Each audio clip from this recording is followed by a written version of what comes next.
de amor por vocês, por causa da insuperável graça de Deus, que Deus tem dado a vocês. Graças a Deus, por seu dom indescritível. Baixe a cabeça, feche os olhos, deixa eu orar por você nessa manhã, Pai. Que nessa manhã nós possamos receber uma porção de revelação e sabedoria. Que nessa manhã, meu Deus, nós possamos entender plenamente, verdadeiramente, profundamente o que é generosidade, Senhor. Generosidade é um dos atributos divinos no Senhor, mais latentes, mais visíveis, mais palpáveis, Senhor. O Senhor que deu tudo por nós, o Senhor que entregou o melhor que o Senhor tinha para nos salvar, para nos comprar como povo seu, como família sua, Senhor. Nós te louvamos essa manhã, nós bendizemos ao nome de Cristo Jesus e pedimos que as Escrituras possam ser vida em nós, que elas possam sair, meu Deus, do campo da informação e se transformar em vida, meu Deus, em prática, em algo tangível e visível ao mundo, que o mundo possa ver as nossas ações de generosidade e dar graças a Deus, porque a igreja está aqui nesse lugar. Nós louvamos ao Senhor nessa manhã, em nome de Jesus. Amém. E graças a Deus. Vamos lá, meus irmãos. Quando a gente fala sobre generosidade e doação, principalmente dentro de igreja, a primeira coisa que vem na cabeça das pessoas é o quê? Dízimo. É a primeira coisa. Já sei, vai falar de dízimo. Caraca, justamente no dia que ele vai falar de dízimo. Faz 3 anos que a gente está aqui, eu nunca preguei sobre dízimo. Chegou a hora Chegou a hora de você ouvir sobre dízimo. Estou brincando. O meu entendimento sobre dízimo passa muito por aquilo que eu vou explanar aqui hoje. Passa muito por aquilo que eu vou expor aqui hoje. Eu espero que os irmãos não coloquem barreiras hoje para aquilo que será falado aqui.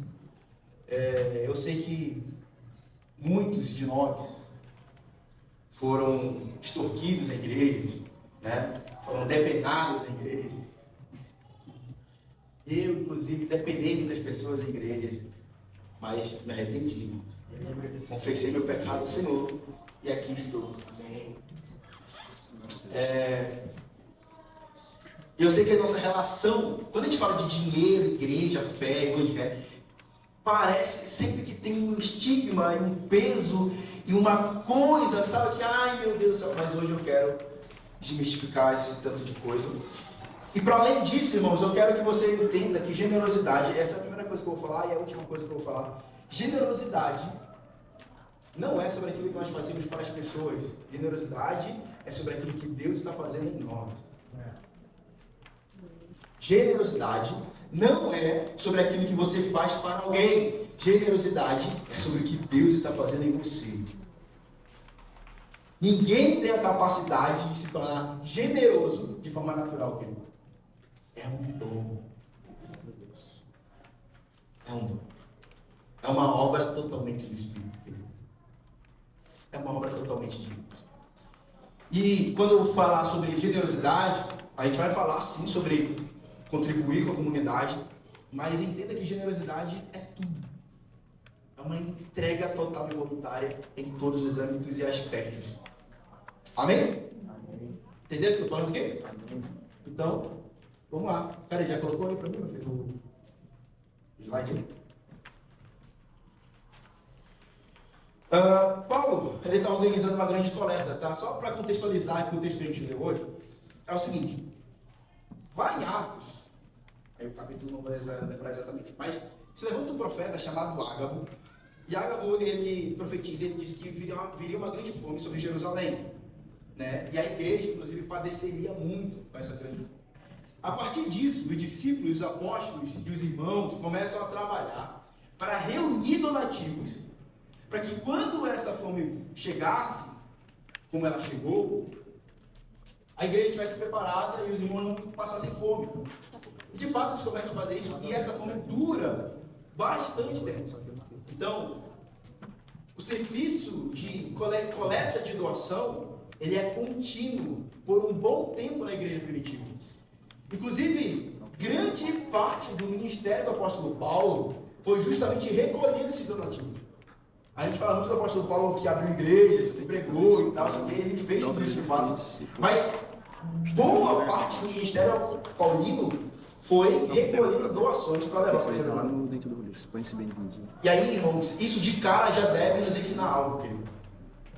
Isso de cara já deve mostrar pra gente alguma coisa.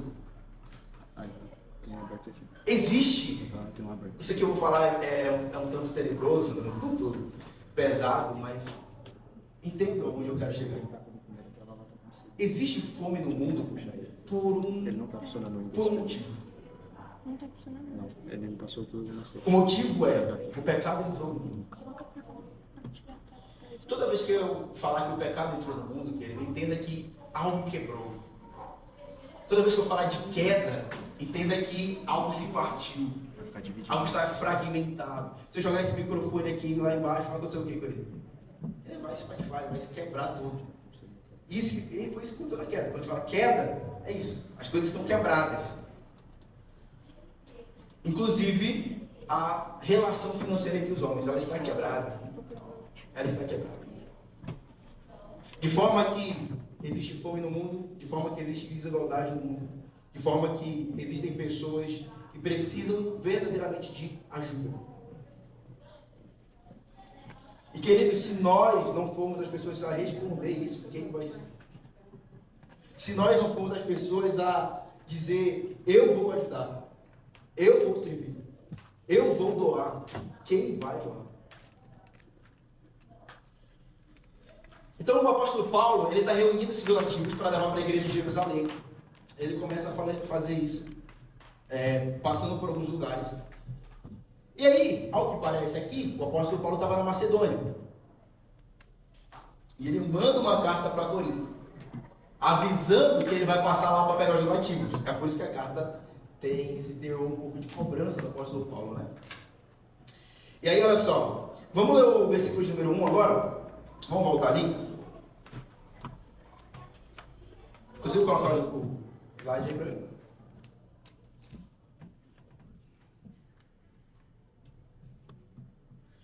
Vamos ler o versículo de número 1. Diz assim: não tenho necessidade de escrever a respeito dessa assistência aos santos. Por que Paulo fala isso? Porque Paulo reconhece uma disposição do coração dos irmãos de Corinto de ajudar. O próprio apóstolo Paulo já tinha provado desse espírito de generosidade que os irmãos de Corinto tinham. E queridos, deixa eu falar uma coisa para você. Uma das marcas de que você é salvo é quando você aprende a doar. É quando você aprende a ser generoso. A Amy Carmichael, esqueci o nome. Ela fala assim, ó, você pode dar sem amar, mas não pode amar sem dar. Isso parece muito frase de pastor da Pentecostal. Não parece frase de pastor da Universal? Pastor da, né? Que a gente chama de outras pessoas. Mas a Amy Carmichael, ela é uma inglesa que dedicou toda a vida dela a resgatar meninas de templos de prostituição na Índia. Então quem está falando isso, querido, não é o pastor da Universal. Quem está falando isso é uma missionária que entregou a vida para salvar meninas da prostituição religiosa na Índia. Ela disse que você pode doar sem amar. Aí você não consegue amar sem dor. Então, queridos, uma das marcas, uma das evidências de que alguém de fato foi encontrado pelo amor de Deus é que essa pessoa se torna apta a doar. Até porque o amor de Deus, ele só existe porque é fruto de uma doação. João 3,16 diz o quê? E Deus amou o mundo Deus amou o mundo de tal forma que Ele deu, Ele entregou, Ele doou o seu unigênito. Para que todo aquele que nele crê não pereça, mas tenha vida eterna. Então, queridos, a nossa missão e o nosso chamado passa por doação. Passa por aprender a doar. Passa por aprender a ser generoso. Isso, como eu falei, não é um aspecto, não passa por um aspecto natural, mas sim por um aspecto espiritual. Toda vez que... Não está passando. Tem que passar aí, pessoal. Calma aí. Toda vez que eu falar sobre doação, generosidade, contribuição, entenda que é uma obra espiritual. Sabe por quê? Porque assim, irmão, eu tenho a impressão que quando a gente fala de dinheiro dentro da igreja, sei lá, parece que a gente vira uma chave. A gente está falando sobre orar, aí é espiritual. Aí é coisa de crente. Orar é coisa de crente. Aí estava sobre jejuar. Jejuar é só para quem é salvo mesmo, que está bem com Deus. Aí a gente fala de ler a Bíblia, e as pessoas falam assim, caraca, ler a Bíblia realmente é espiritual. E aí quando a gente fala sobre dinheiro, aí não, mas aí é demônio. Demônio, mas não fala de dinheiro, não, de dinheiro é do capeta, pastor. Se você acha que dinheiro é do demônio, passa o seu para minha conta, por você. Vou santificar o seu banco. Eu vou redimir o seu dinheiro. Tô brincando, meus irmãos. Então vamos lá. Citação da Amy Churchill. Você pode dar sem amar, mas não pode amar sem amar. Primeiro aspecto que eu quero falar com vocês hoje sobre generosidade é prontidão. Precisa haver um espírito pronto para fazer aquilo que o Senhor nos chamar para fazer. Versículo de número 2. Vamos lá. Olha o que Paulo fala sobre os irmãos de Corinto. Reconheço a sua disposição em ajudar e já mostrei aos macedônios o orgulho que tenho de vocês, dizendo-lhes que desde o ano passado, vocês da Caia, que é a região ali onde Corinto se encontra, estavam prontos a contribuir e a dedicação de vocês motivou o quê?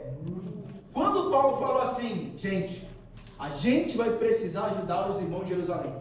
Os irmãos de Corinto foram os primeiros a levantar. Falar, nós vamos fazer isso aí. Nós vamos dar. Nós vamos doar. Nós vamos fazer. Então, a primeira coisa que precisa haver em um coração generoso é prontidão. Um coração pronto a fazer aquilo que o Senhor chama a fazer. E aí, esse chamar a fazer aqui, querido, pode ser muitas coisas. Pode ser muitas coisas. Esse chamar a fazer pode ser para você contribuir apenas na comunidade. Esse chamar a fazer pode ser para você contribuir com uma obra missionária específica, com um missionário específico. Esse chamar a fazer pode ser para você doar para a vida de um irmão que tem necessidade. Esse chamar a fazer pode ser para você doar para alguém que não é desta comunidade, é de outra comunidade, ou para alguém que não é de igreja nenhuma. Esse chamar a fazer pode ser um tanto de coisas, querido. É por isso que prontidão é o primeiro aspecto de um coração generoso. Porque quando o Senhor falar, eu preciso de alguém, nós precisamos estar lá. A gente precisa ser as primeiras pessoas a se levantar e falar, sou eu. Eu vou fazer essa parada. Eu vou ajudar. Eu vou contribuir. Então, o primeiro aspecto na igreja de Corinto era a prontidão. Mas o apóstolo Paulo, ao mesmo tempo que ele enxerga essa prontidão em Corinto, ele também fica meio receoso. Versículo 3 diz assim, ó, contudo, estou enviando os irmãos para que o orgulho que temos de vocês a esse respeito não seja vão, mas que vocês estejam preparados como eu disse que estariam. Então olha só, o apóstolo Paulo fala assim, gente, é o seguinte, muito orgulho de vocês, tá? Porque vocês levantaram, falaram que vão fazer e tudo mais. Só que assim, eu estou enviando uns irmãos aí, junto de vocês, junto com a Carla, para começar a organizar essa parada aí, porque eu estou vendo que ninguém está se mexendo, ninguém está fazendo nada. Eu estou mandando os irmãos aí para organizar. Para que o nosso orgulho, que ele diz, né, não seja vão. Então, imagina que o apóstolo Paulo chegou na igreja da Macedônia e falou assim, olha, em Corinto o pessoal é ponta firme lá em Corinto. O pessoal, que você precisar lá em Corinto, o pessoal ele vai, ele abraça, ele faz, ele chega junto, eles ajudam. Aí quando o apóstolo Paulo viu que ninguém estava se mexendo, ele falou, rapaz, vamos começar, vamos mandar alguém lá para ajudar, né, para ver se o pessoal começa a se mexer. Versículo 4. A fim de que, se alguns macedônios forem comigo e os encontrarem despreparados, nós, para não mencionar vocês, não fiquemos envergonhados por tanta confiança que tivemos. Então ele fala assim, gente, vamos lá, né? Para eu não ficar envergonhado, nem vocês ficarem envergonhados, vamos organizar direitinho esse negócio aí, né? Para Quando os macedônios chegarem aí, eles não acharem que vocês não querem contribuir. Versículo 5. Assim, achei necessário recomendar que os irmãos os visitem antes e concluam os preparativos para a contribuição que vocês prometeram. Então, ela estará pronta como oferta generosa e não como algo dado com avareza. A segunda coisa é organização. Eu sei que muitas pessoas torcem o nariz quando a gente fala sobre isso, mas dízimo e oferta, eu não acredito na questão do dízimo, mas você vai entender o porquê. Mas oferta, doação e generosidade, precisa haver organização, um mínimo de organização.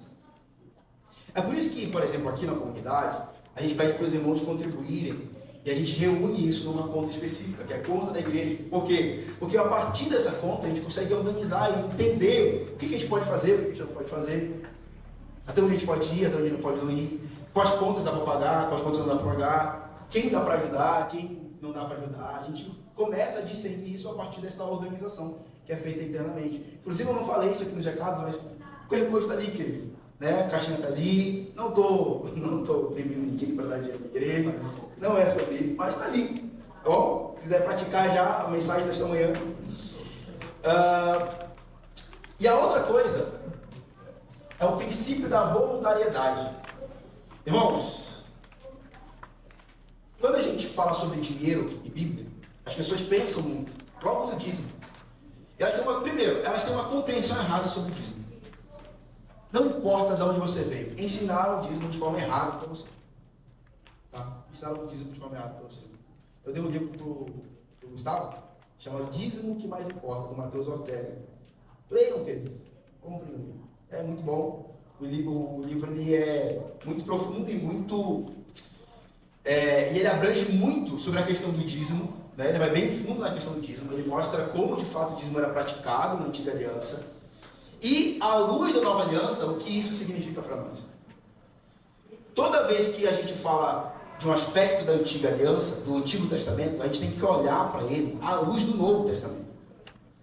Então, como que nós olhamos para a questão do dízimo hoje? E aí eu vou dar só um overview, né? Não sei como é que fala.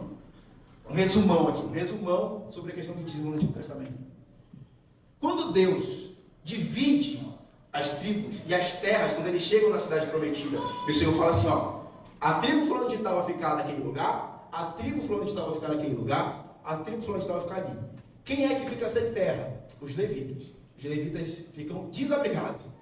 O Senhor fala assim, não, vocês não vão ter terra, vocês não vão plantar e nem colher. Vocês vão só cuidar das minhas coisas. O Senhor chama os levitas para cuidar das coisas do Senhor. E aí, os levitas viram e falam assim, mas se a gente não vai plantar e nem colher, a gente vai morrer de fome. O que a gente vai fazer? Aí o Senhor diz, não. Os irmãos de vocês vão sustentar vocês. Daí surge a prática do dízimo. O dízimo sempre foi para o mantimento dos irmãos. O dízimo sempre foi para o auxílio dos irmãos. O dízimo nunca foi um instrumento de barganha com Deus. O dízimo nunca foi um checklist para a gente cumprir todo mês. Tem que dar, né? Porque se não der, o demônio vai pegar o resto, né? Tem que dar, né? Dá 10% para ficar com 90% pelo menos, né? Você não entendeu, querido, o que a Escritura está pedindo para você fazer. Não é sobre o valor que você dá, a porcentagem que você dá, ou como você dá. É sobre a disposição do coração. É sobre a natureza na doação. É isso que o Senhor quer tratar comigo, com você, e é o que o Senhor queria tratar com o povo do Antigo Testamento também. Então, precisa haver o princípio da voluntariedade. Esse princípio, ele precisa ficar marcado no nosso coração. A gente precisa entender que Deus não quer o dinheiro arrecadado, muito menos com culpa, com peso. Eu vou falar um negócio para vocês, queridos. Por muito tempo foi assim para mim. Era algo pesado que eu tinha que fazer todo mês. Fazer, né? Eu sou crente, né? Fazer, né? Eu sou pastor, né? Fazer, né? Porque senão, demônio, né? O migrador, o cortador, devorador.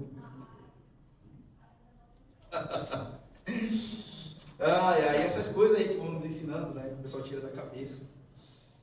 Mas, querido, o Senhor quer nos ensinar algo com generosidade e doação. Ele quer nos transformar em pessoas mais parecidas com Ele. O Senhor quer transformar você mesmo em alguém parecido. Para isso, a gente precisa aprender a doar. Nosso Deus é um Deus doador. Nosso Deus é um Deus generoso. O nosso Deus é um Deus não apegado àquilo que Ele possui. Amém? Versículo de número 6. Versículo de número 6, assim. Lembrem-se, aquele que semeia pouco, também colherá o quê? Colherá pouco. E aquele que semeia com fartura, também colherá o quê? Fartamente. O outro princípio é o princípio da semeadura. Esse princípio aqui, vamos lá alguém. Esse princípio aqui. Se você veio, como eu, de um ambiente tóxico e ruim, as pessoas vão falar para você o seguinte: se você dá mais, você vai receber o quê? É isso que o texto está falando, pastor. Dá mais, recebe mais. Não é isso que o texto está falando aqui. Dá menos, recebe menos. Não é isso que o texto está falando mesmo. O Senhor não está... Presta atenção, querido. A última coisa que você está preocupado é a quantidade de dinheiro que você está dando. Seja aqui na igreja, seja doando para as pessoas. Esse é o último problema para Deus. O maior problema para o Senhor é o coração. Você quer transformar o meu e o seu coração. Então o princípio da semeadura diz... refere-se ao seguinte: quem semeia pouco, colhe pouco. Existe sim uma recompensa para quem entende o valor de participar da vontade de Deus. De fato, querido, existe um fruto para aqueles que semeiam segundo a vontade de Deus. Existe uma recompensa para aqueles que semeiam segundo a vontade de Deus. Existe sim um retorno para aqueles que semeiam segundo a vontade de Deus. Só que esse retorno não é o que a gente acha que é. A gente acha assim, ó, se eu colocar 100, vai voltar 1000. A gente acha que, né, oferta e dinheiro é tigrinho, que a gente coloca, espera receber mais. Não é. Não é.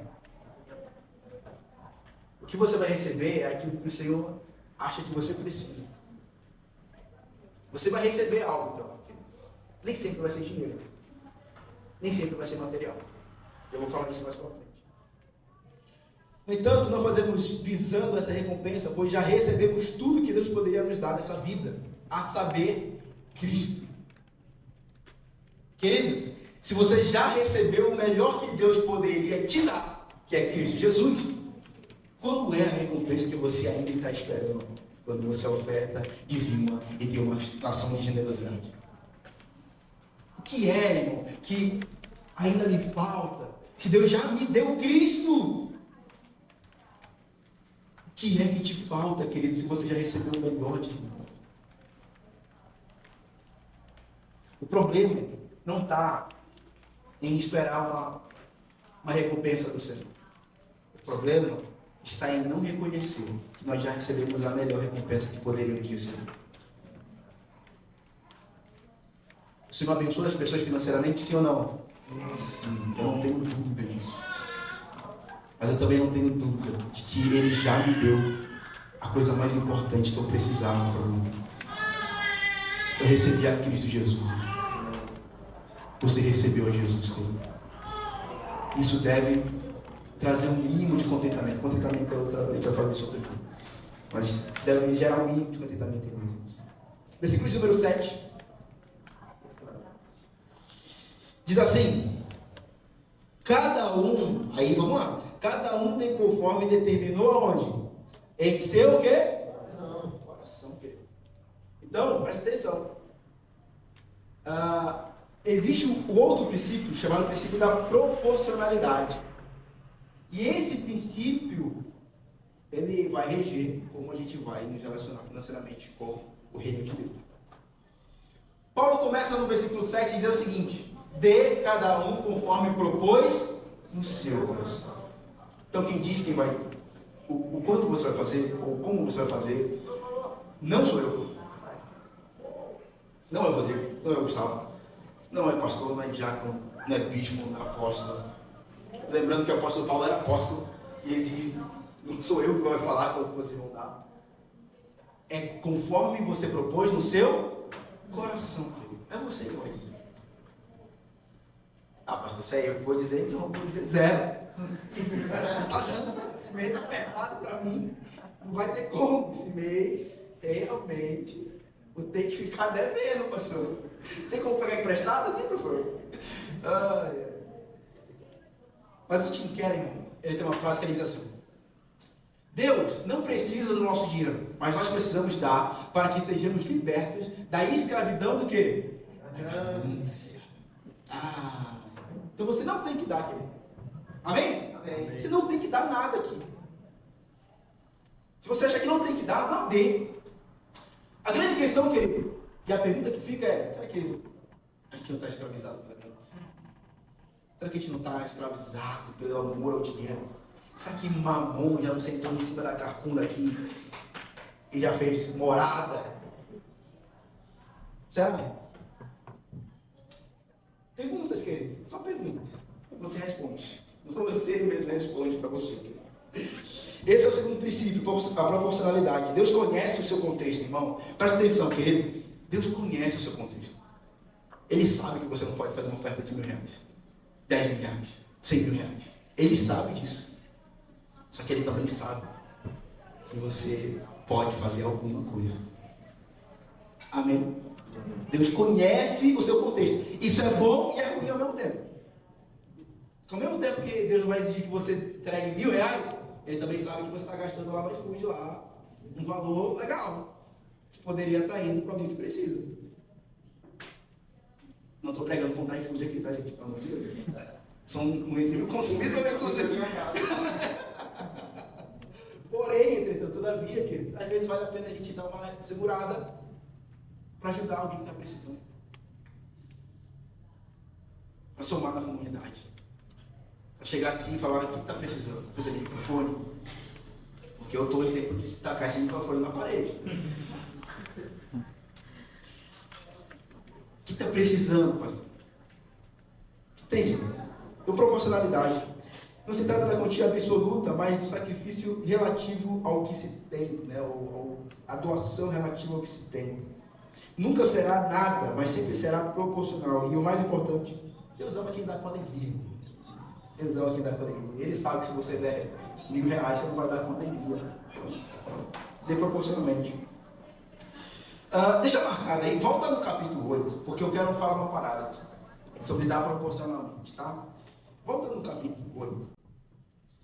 Porque o capítulo 8 é maravilhoso. Eu não consigo falar de generosidade, doação, oferta, sem falar de 2 Coríntios capítulo 8. Igreja da Macedônia, irmão, me constrange demais. Diz assim, capítulo 8, versículo 1. Agora, irmãos, queremos que vocês tenham conhecimento da graça que Deus concedeu à igreja da Macedônia. Ainda falando sobre essas doações, tá? Esses donativos que o Paulo está reunindo para a igreja de Jerusalém, ele vai usar a Macedônia como exemplo. Versículo 2. No meio da mais severa tribulação, a grande alegria e a extrema pobreza deles transbordaram em rica generosidade. Eu até falei ontem lá com o pessoal, parece o Chaves, a Chiquinha defendendo o Chaves, né? Eles são lascados, mas são aqui um pouco generosos. São extremamente pobres, mas são pessoal de idade. Parece que o Paulo está tratando ali. Versículo 3. Pois dou testemunho de que eles deram tudo quanto podiam e até além do que podiam. Por iniciativa o quê? Voluntária própria. Irmão, esse texto me constrange demais. Presta atenção, querido. Paulo manda essa carta da Macedônia. Ele está na Macedônia e ele manda essa carta para Corinto. Ele diz: gente, é o seguinte, eu estou aqui em Corinto e o pessoal aqui é pobre. Mas não é que é pobre. O pessoal aqui é lascado. Só que esse pessoal, eles fazem questão de participar.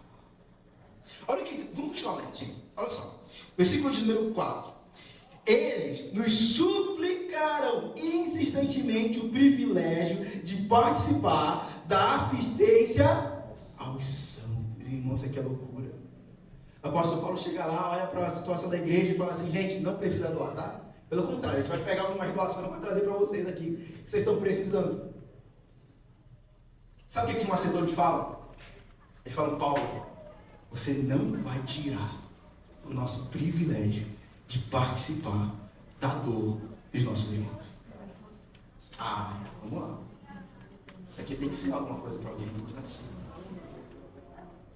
O apóstolo Paulo se compadece da situação dos macedônios, entendendo o contexto deles, ele fala, gente, não precisa doar. Eu sei que vocês não podem doar, não precisa. Mas os macedônios falam o quê? É uma honra. A gente vai fazer. A gente vai participar. A gente vai estar junto.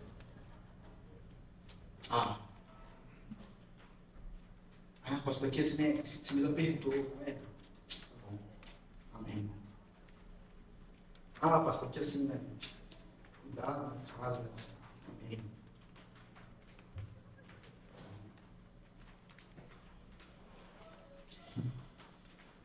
Volta no capítulo 9, versículo 8 agora.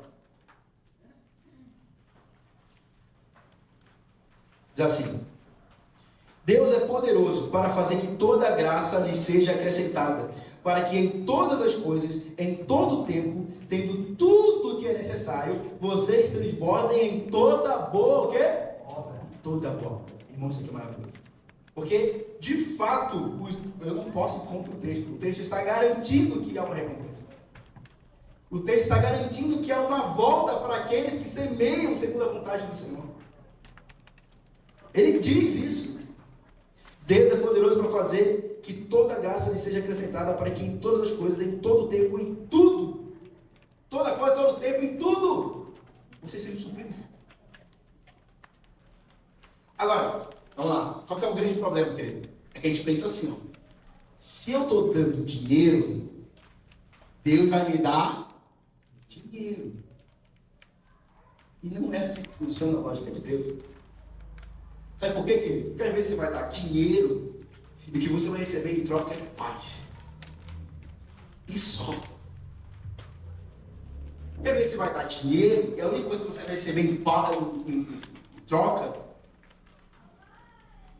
é conforto, é bem-estar, é segurança, é fé. A lógica de Deus retribuir a gente, ela existe e é real. Só que ela não segue ela não é linear. Sabe? Ela não é direta. Então nem sempre quando você dá dinheiro, você recebe dinheiro. Às vezes sim, às vezes Deus abre uma porta para alguém, às vezes, né, Deus abençoa a empresa de alguém. Eu creio nessas coisas. Eu não creio que se você fizer o voto, se você fizer aqui a campanha, se você pegar o envelope e der o dinheiro, Deus vai e a pessoa não vai. Sabe por quê? Primeiro, Deus faz o que Ele quer. A gente deve começar a conversa por aqui. Deus faz o que Ele quer. E às vezes, querido, a única coisa que você vai receber de recompensa é a satisfação de participar daquilo que Deus está fazendo. Que, irmão, a Sheila e o Odem estiveram com a gente aqui no estudo. Participar do que Deus está fazendo lá. Nem que seja só dor. Já é muita coisa. Já é Deus. Participar do sofrimento dos nossos irmãos na África. Que sofrem com tantas perseguições. Sofrem com tantas coisas e ainda tem que se preocupar com alimento, irmão. Porque eu estou passando fome. Se preocupar em comprar. As mulheres têm que se preocupar em comprar absorvente. Eu tenho. E aí a gente aqui numa igreja abastada, uma igreja que vive num país que, beleza, não é os Estados Unidos, ou não é uma superpotência, mas também a gente não vive na miséria. Isso tem um porquê. Tem um porquê. A igreja do Brasil, ela não vive perseguição porque ela precisa ajudar as igrejas que vivem perseguição. A igreja do Brasil é uma igreja que tem dinheiro porque ela precisa ajudar as igrejas que não têm dinheiro. Querido, não é possível, a igreja da Macedônia não tinha nada. E mesmo assim eles ansiavam em participar da dor dos irmãos de Jerusalém.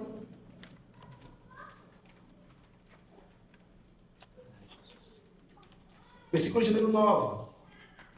Como está escrito, distribuiu, deu, olha só o que ele vai falar aqui, ó, como está escrito, distribuiu, deu seus bens aos necessitados e a sua justiça dura para sempre. E aqui a gente vai falar sobre eternidade. Porque a gente acha, olha só, a gente acha que quando a gente está falando de dinheiro, a gente está falando só de coisas dessa vida. Não, pastor, eu estou fazendo essa doação aqui para a igreja, né, porque a igreja está precisando. Saiba que generosidade e doação está diretamente ligado com eternidade. Sabe por quê, irmão? Eu vou falar para você por quê. Porque aonde você gasta o seu dinheiro, revela aonde está o seu coração. Aonde você deposita o seu dinheiro, revela onde está a sua confiança. E aí, toda vez a gente coloca o nosso dinheiro em coisas desse mundo, e eu não estou falando que é pecado você comprar coisas, você investir o seu dinheiro, pelo contrário, tudo isso é bênção, glória a Deus. Agora, se você não tem a mesma preocupação para tratar das coisas da eternidade com o seu dinheiro, aí tem um problema. Aí tem um problema grande. A gente é muito bom em se preocupar em pagar boleto, pagar escola de menino, pagar, plano de saúde, comprar carro, casa, viajar. A gente é muito bom em gastar nosso dinheiro quando o assunto é eu. Mas e quando o assunto é a eternidade, querido? Porque o versículo 9, ele diz claramente: distribuiu, deu seus bens aos necessitados e a sua justiça dura para sempre. É eternidade, querido. Então o texto está claramente dizendo o seguinte: aquilo que você faz aqui reverbera eternamente. Aí a pergunta que eu faço agora é: para que o seu dinheiro tem servido? O seu dinheiro tem servido mais a você ou mais à eternidade? E vamos lá, só fazer um contraponto aqui àquilo que eu acabei de falar. Quando você cuida da sua família, você também está fazendo algo para a eternidade. Amém? Quando você cuida dos seus filhos, sua esposa, você está fazendo algo para a eternidade, vice-versa. A grande questão é o coração com quem está fazendo essas coisas. Amém? Então não está entendendo o que eu estou falando? Amém. John Piper diz o seguinte: a graça não é apenas o favor merecido que nos salva, é também o poder divino que nos capacita a fazer o que a lei exige, mas não pode produzir. Como, por exemplo, um coração generoso. Então a graça, querido, ela não só salva você, ela habilita você, ela capacita você a fazer aquilo que a lei exige, mas a lei não produz. Generosidade, por exemplo.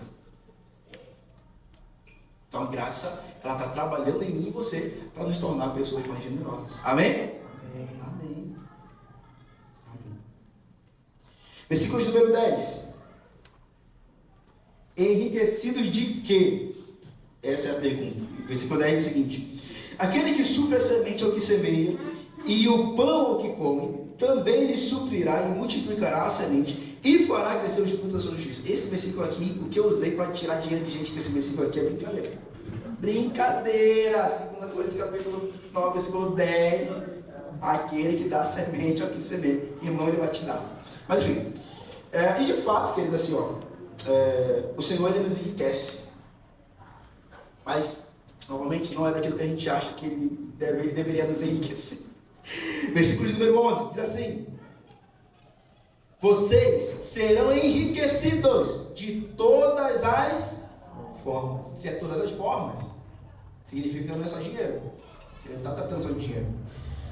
Para que possam ser generosos em qualquer ocasião e por nosso intermédio, a sua generosidade resulte em ação de graças a Deus. E aí eu volto no exemplo da Macedônia. Sabe por quê, irmão? Porque é o seguinte: Deus não... Olha só. Deus não deu mais dinheiro para a Macedônia para que a Macedônia pudesse doar para Jerusalém. Deus deu mais coragem para a Macedônia, para que a Macedônia pudesse tirar de onde ela não tinha, para ajudar os irmãos de Jerusalém. Então o Senhor vai nos enriquecer. Às vezes não é dinheiro, às vezes é de coragem, às vezes é de fé, às vezes é de amor, para sentir a dor do outro. Deus vai nos enriquecer, queridos, de empatia, para olhar para a situação de alguém e falar: cara, por que eu não posso fazer algo para essa pessoa?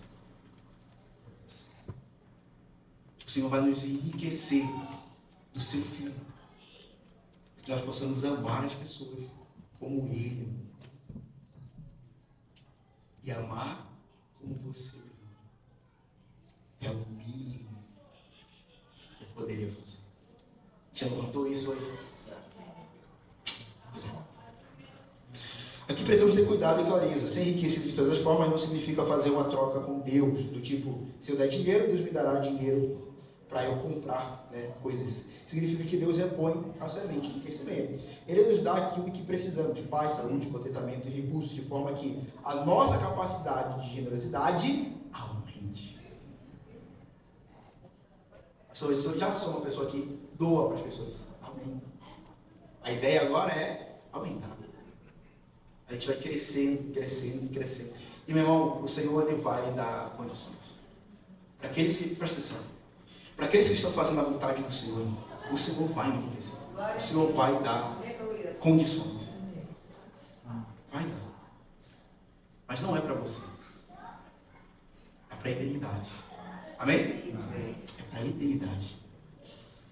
Mateus 6,19. Coloca para mim, Samuel. Consegue colocar aí rapidão?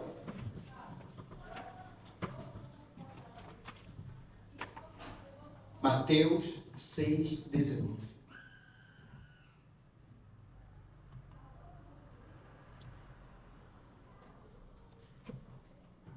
Abrindo o Lyrics. Tá. Então, eu abro aqui então. Pode deixar. Mateus 6,19 diz assim: não acumulem para vocês tesouro na terra, onde a traça e a ferrugem destrói, e onde os ladrões roubam e furtam. Mas acumulem para vocês tesouro aonde? Na eternidade, querido. Nos céus, onde a traça e a ferrugem não destrói, e onde os ladrões não arrombam, nem furtam. Pois onde estiver o seu tesouro, aí também estará o seu coração. Queridos, você só tem acumulado coisas para essa vida. Quão pobre você é, irmão. Quão pobre eu sou. Se tudo que nós temos são coisas para essa vida, a gente é miserável. Miserável. A verdadeira riqueza está naquilo que não vai se corromper. A verdadeira riqueza está naquilo que nós vamos levar para a eternidade. E sabe o que é que a gente vai levar para a eternidade? Eu até falei isso ontem. A única coisa que a gente leva dessa vida para a eternidade é relações. Pessoas. É a única coisa. Eu até citei o exemplo a gente deu a parábola de Lucas, né? Do administrador infiel. Que o senhor dele chega e fala assim: ó, você está gastando as coisas do jeito errado. Aí ele começa a chamar o pessoal que devia para o chefe dele e começa a dar desconto lá nas dívidas do pessoal. Porque ele pensou assim: eu vou ficar desempregado, eu vou precisar de amigos para ficar desempregado. E aí ele começou a dar desconto para a galera. Aí o senhor dele viu. E o senhor dele chegou e falou: caraca, parabéns. Você gastou, agora você fez um negócio legal, você fez um negócio certo. Por que o senhor ficou admirado por ele? Porque o Senhor reconheceu que ele gastou do jeito que o Senhor queria que ele gastasse. O dono das coisas olhou e falou assim: ele está gastando do jeito que eu quero que ele gaste. E aí, na continuação do texto, Jesus vai dizer: os filhos das trevas são mais prudentes do que os filhos da luz. Sabe por quê? Porque eles gastam o dinheiro deles para fazer amizade. Para fazer amigos. Queridos, eu não sei como você tem que gastar seu dinheiro, eu também vou dizer para você como que você tem que tomar, como você tem que fazer. No final eu vou falar como que eu faço. Mas também não é parâmetro, não é padrão para ninguém, querendo trazer um beabá de como faz a doação. Não é essa a minha ideia aqui, eu estou querendo falar de natureza. E uma coisa que fica claro para mim na Escritura, irmão, é que poucas coisas nos aproximam mais de Deus, da ação divina, do que doar, que seja de Deus. É uma ação prática que nos coloca visivelmente próximo das pessoas. Versículo de número 12, vamos voltar lá para Mateus capítulo 9. É Mateus? 2 Coríntios. Desculpa. 2 Coríntios 9.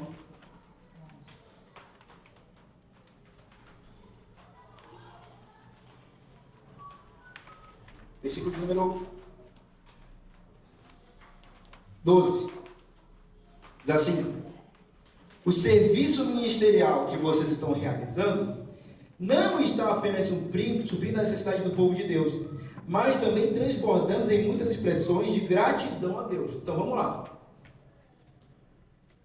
De alguma forma, o apóstolo Paulo está dizendo o seguinte: as doações que vocês estão fazendo, elas não estão ajudando somente o povo de Deus, ou seja, a igreja de Jerusalém. De alguma forma, essas doações estão passando para fora da igreja. As pessoas estão olhando isso e dando graças a Deus. Lembrando, a fome não veio para a igreja de Jerusalém, a fome veio para a cidade de Jerusalém. Então eram muitas pessoas passando fome. E de alguma forma, aquelas doações, naquele contexto, estavam revelando Deus para aquelas pessoas. Versículo de número 13. Versículo 13. Por meio dessa prova de serviço ministerial, outros louvarão a Deus pela obediência que acompanha a confissão que vocês fazem do Evangelho de Cristo e pela generosidade de vocês em compartilhar seus bens com eles e com todos os outros. Então, o apóstolo Paulo é claro, e ele diz assim: gente, outras pessoas também vão glorificar o Senhor pela generosidade de vocês. Presta atenção, querido. Às vezes a gente vai pregar, e a pessoa não vai ver Deus. Às vezes você vai suprir uma necessidade dessa pessoa e ela vai encontrar o Senhor. Ela vai ver o Senhor diante dele. Entende? Quem entende o que eu estou falando aqui nessa hora? Eu não estou dizendo que pregar não seja suficiente, é suficiente. Só que, às vezes, a generosidade é a chave que vai fazer a pessoa entender a pregação. Às vezes a gente prega, fala, a pessoa não entende, sabe por quê? Porque a pessoa está precisando ver algo dentro. A pessoa está precisando ver uma prova visível de que aquilo que a gente está pregando é real. Então a generosidade é um aspecto que revela e comprova, né, a veracidade daquilo que nós estamos pregando. Versículo de número 14. E nas orações que fazem por vocês, eles estarão cheios de amor por vocês, por causa da insuperável graça que Deus tem dado a vocês. Então, a outra coisa que generosidade produz é comunhão profunda. Porque quem recebe, ora por quem doa. Quem doa, de alguma forma ou de outra, se torna mais íntimo de quem está recebendo. Mais íntimo da dor, mais íntimo do contexto. Entende? Então, às vezes o irmão está passando necessidade. Eu não sei. Mas aí, como eu estou preocupado agora em doar e ser generoso, eu vou atrás de alguém que eu possa ajudar. Irmão, você está pensando em alguma coisa? Do quê? Eu vou ajudar você. Eu quero ajudar você. Eu quero fazer uma coisa por você. E aí a comunhão, ela vai aprofundando. A nossa relação vai se tornando mais íntima, mais profunda, mais real, mais verdadeira. Porque uma coisa, irmão, é eu chegar aqui no domingo e falar: Deus te abençoe, querido. Outra coisa é eu chegar e falar: irmão, eu vou abençoar você. Eu vou fazer por você. São coisas diferentes. E aí, para a gente fechar, versículo número 15. Graças a Deus por seu dom, o quê? Indescritível. Então, generosidade, irmão. Generosidade é um dom indescritível de Deus. É algo que, irmão, não tem como aprender. Ah, pastor, mas se eu me ensina aí 3 passos aí para ser alguém verdadeiramente generoso. Não tem. Porque a fonte da generosidade é Cristo. João vai dizer que nós o amamos porque ele nos amou primeiro. Da mesma forma a generosidade. Nós só somos capazes de ser generosos porque nós recebemos algo primeiro. Presta atenção, enquanto você não entender que você já recebeu o melhor que você poderia receber da parte de Deus, você nunca vai ser tão generoso quanto você poderia ser. Porque você ainda vai estar sempre apegado a uma resposta, a uma devolução, a uma volta. Eu vou fazer, mas eu vou receber o quê? Eu vou fazer, mas qual que vai ser o retorno? Eu vou doar, mas quem que vai fazer por mim também? Já fizeram por você, querido. Jesus Cristo entregou a vida dele no madeiro por você, meu irmão. Ninguém deve mais nada para você. E é porque ninguém me deve nada que agora eu posso ser genuinamente generoso. É porque ninguém precisa me devolver nada que agora eu posso abrir mão e falar: aqui, ó, é seu, eu vou doar por você, eu vou fazer por você. Então, generosidade passa por entender que você recebeu algo primeiramente. Entende isso? Generosidade passa por você entender que você recebeu algo primeiramente. Nós recebemos a Cristo Jesus de bom grado, de boa fé. Irmão, se a gente tivesse que pagar para sair do Cristo, a gente estava lascado, irmão. Mas foi da vontade do Pai, moer o Filho, para que nós possamos ser salvos. Foi da vontade de Deus entregar o seu único Filho. Partindo disso, querido, o que é que você ainda espera como retorno, como devolução, como pagamento? Não existe. Não existe. E aí, desprendido disso, aí você consegue ser o generoso ou a generosa que Deus quer que você seja. Amém, meus irmãos? Amém. Vocês entenderam? Amém. Queria orar com vocês nessa manhã.